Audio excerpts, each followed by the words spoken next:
Hey guys, Snorkel here, Johnny. I'm back with a film review for this week, and it is without Dan. Unfortunately, he couldn't make it because of work, but Nocturnal Animals finally came to our theater in our area, and it's been out for a while, I think in limited release, but I finally got to see it. I went to the very first showing that was available. It's directed and written by Tom Ford, the fashion designer. He's like really popular, and he just does movies as like a side gig, I guess. This is only his second one. I haven't seen his first one. But this one stars Amy Adams, Jake Gyllenhaal, Michael Shannon, Aaron Taylor-Johnson, and then it has a couple other people in there like Isla Fisher, Armie Hammer. And I went into this movie pretty blind, and I don't want to give any of the story away because the narrative is really original and it's interesting to see it unravel.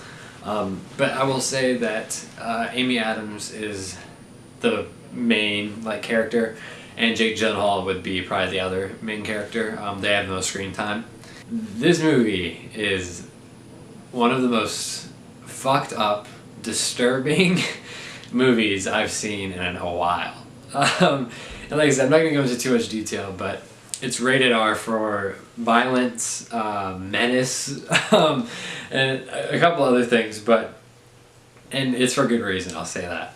From the opening credits of this movie, which I'm not going to spoil either, but the opening credits might be the most uncomfortable I've ever felt in a movie theater. And there were a few other people, it wasn't that busy, but man, this you just have to see it for yourself. And then the story, especially in the first third of it or so, it's not really broken up into 3 acts, but the first third of the movie or so is really just dark and disturbing, and it really got under my skin.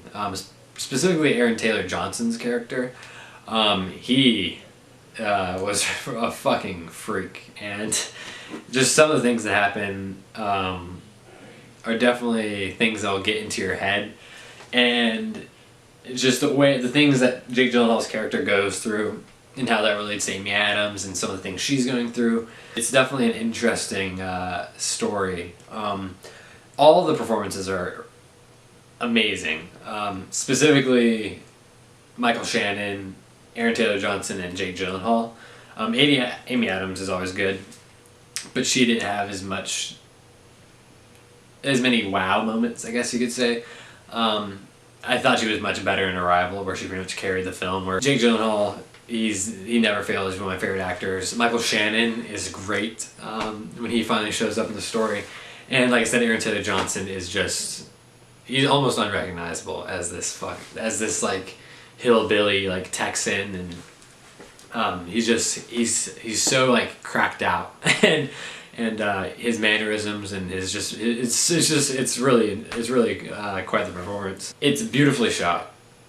It's beautiful to look at, and I guess Tom Ford, being a fashion designer working, in that field, kind of would make it seem kind of obvious that he would have an eye for that kind of thing. But the fact that he wrote it too is really impressive, and like I said, I mean, it's not perfectly, put together, but just the originality and just how his writing was perfectly paired with his directing.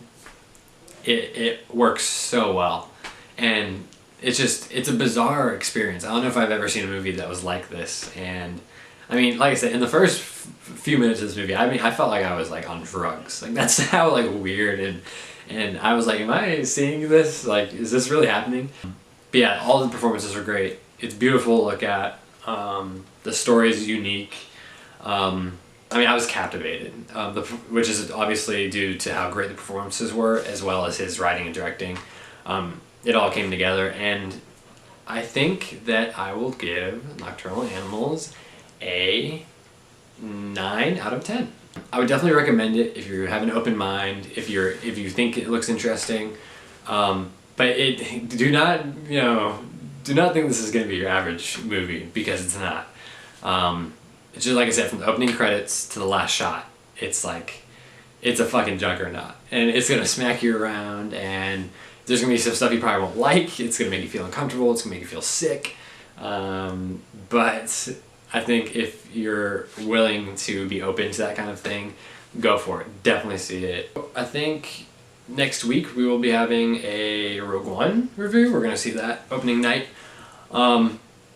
And if any more trailers drop, big ones drop, Spider-Man was just last night. Thank you guys for watching. Please like and subscribe. Leave a comment. Tell me what you thought about the movie if you saw it. If you have any questions, leave them in there and I'll get to them. And thank you guys for watching.